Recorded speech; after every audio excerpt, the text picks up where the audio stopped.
Olá, para você que é novo aqui no meu canal, meu nome é Jo Parente, eu sou psicóloga clínica, filha temporânea neta, mas sobretudo uma super apreciadora do público 50+. E hoje o tema vai ser sobre a década do envelhecimento saudável segundo a OMS. Vamos lá?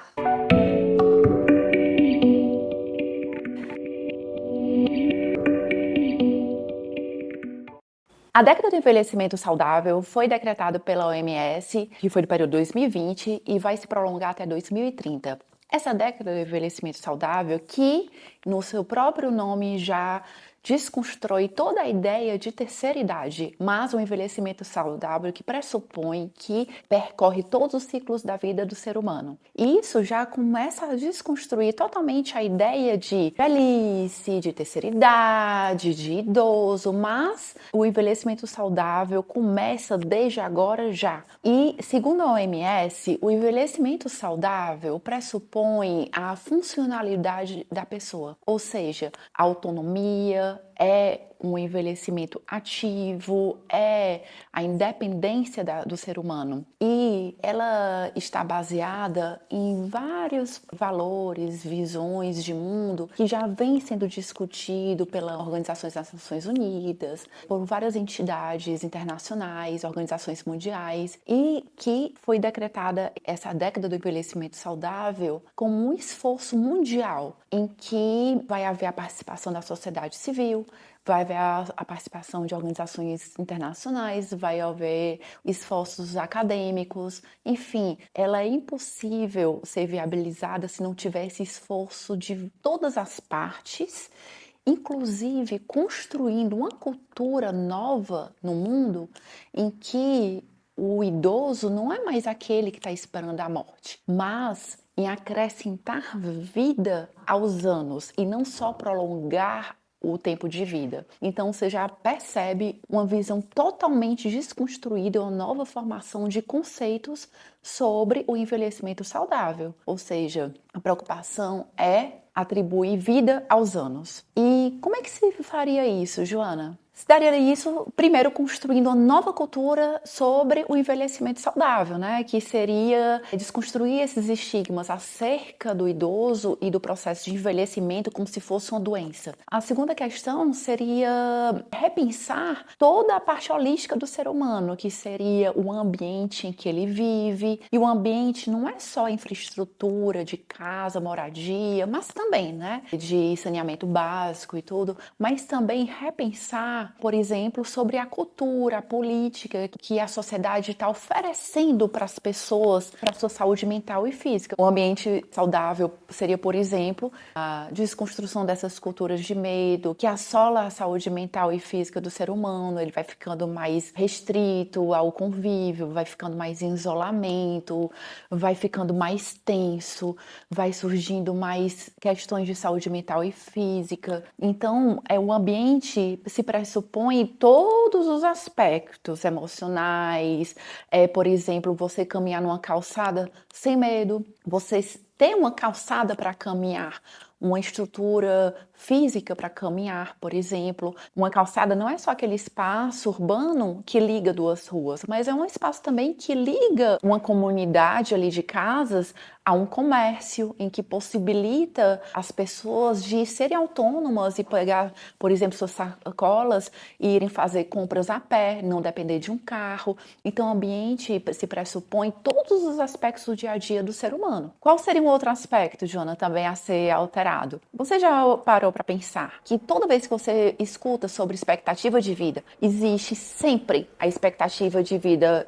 para a mulher e para homem, e para a mulher sempre maior do que a do homem, isso em todos os países. Às vezes coincide, muito raramente, a da mulher ser igual a do homem, mas isso é muito raro. Então, Joana, por que a mulher está vivendo mais do que o homem? Bom, existem N fatores que eu posso trazer aqui outro dia para falar sobre isso, mas a verdade é que o homem costumava se expor antes mais do que a mulher, mas hoje a mulher está saindo para trabalhar, a mulher está também se arriscando mais, está se expondo mais. No entanto, existe ainda aquela cultura da mulher se cuidar mais, da mulher se prevenir mais doenças, estar mais atenta a ela e à sua família. O homem já deixa de fazer muito essa prevenção, acreditando que ele é mais autossuficiente, que ele não precisa muito de ajuda. Mas ainda existe sim questões ligadas a gênero, por exemplo, a mulher ainda tem a pensão em alguns países menor do que a do homem. A mulher está vivendo mais e está ganhando menos em questões de pensão, em alguns países sim, em outros já não. Por exemplo,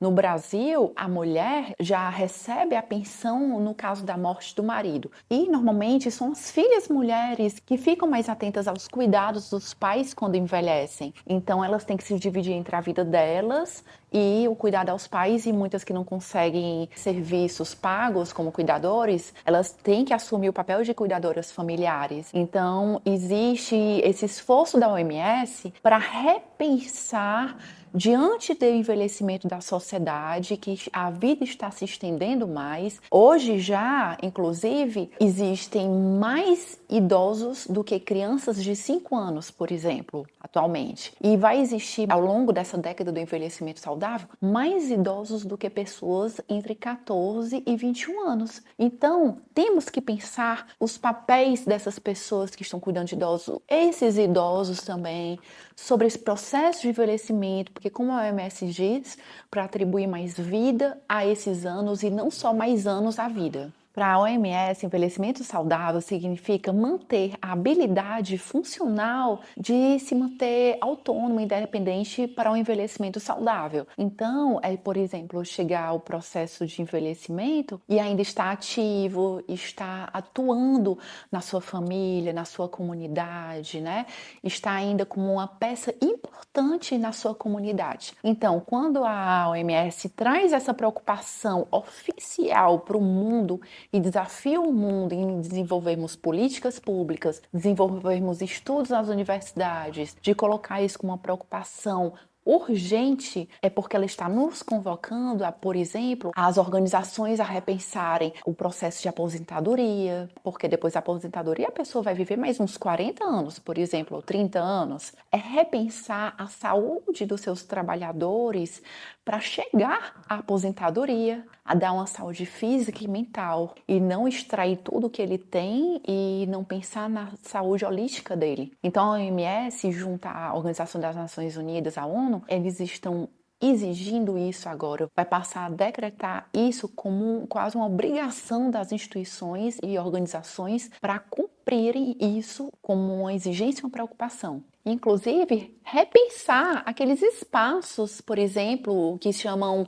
espaços dia, que são aqueles espaços que os idosos ficam quando eles se aposentam, com atividades, né? Então, as atividades não seriam mais aquelas atividades infantilizadas, de pintar, de recortar, mas atividades para um idoso ativo, um idoso autônomo, atividades que potencializam mais o idoso para sua participação na vida dele e das pessoas em casa. Ah, Joana, mas será que isso vai dar certo mesmo? Gente, hoje as notícias estão muito mais correndo pelos meios de comunicação e chegando a nós. Hoje, nós, seres humanos, somos aquelas pessoas que estão de olho nas organizações, nas instituições e cobrando isso delas. Então, hoje, as organizações e instituições têm que se comprometer muito mais a cumprir o que falam, porque nós estamos de olho nelas e as notícias estão correndo. Então, agora, para finalizar, eu vou falar sobre os princípios que norteiam esses planos de ação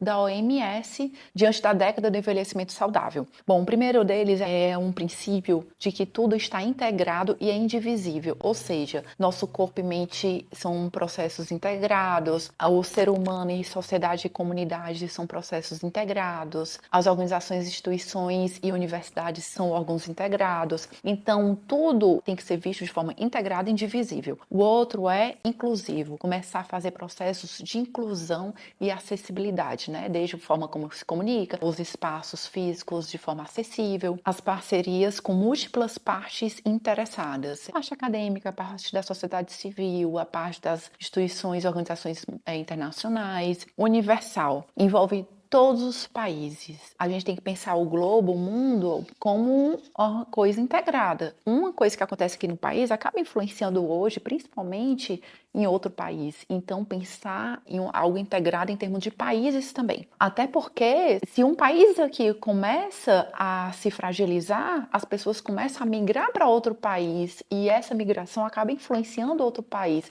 Então, todas as iniciativas têm que ser pensadas em forma integrada. Não deixar ninguém para trás. Criança, adolescente, adulto, idoso, o envelhecimento acontece desde quando nascemos e tudo acontece por igual. Ah, Joana, eu não tenho as mesmas condições financeiras que uma outra pessoa para esse processo saudável de envelhecimento. Pensar nessas preocupações também, de questão de equidade financeira, econômica, de oportunidades. Equidade seria o próximo princípio, que defende oportunidades que elas se tornem iguais, iguais oportunidades para todos. Solidariedade intergeracional. Se vai haver mais idosos futuramente, então começar a pensar a importância da convivência com as crianças, o adulto, o jovem adulto, para essas relações com o idoso, né? Ou para esse processo de envelhecimento. Como é rica esse convívio intergeracional, só temos a ganhar com ele. O compromisso e sem danos. Pensar no processo de envelhecimento saudável em que não haja uma defasagem em outro segmento, mas pensar em um processo sem danos, né? Sem resquícios. Ah, eu vou potencializar esse grupo aqui para o outro se fragilizar. Não. Pensar em um processo completo sem danos. Então é isso, gente. Se você gostou desse conteúdo, se inscreve no meu canal, dê o seu like, compartilhe com aquelas pessoas que gostariam de saber sobre isso, se atualizar sobre o que está acontecendo de preocupação no mundo, sobre o processo de envelhecimento saudável. E não deixe de deixar os seus comentários aqui também. Até o próximo vídeo!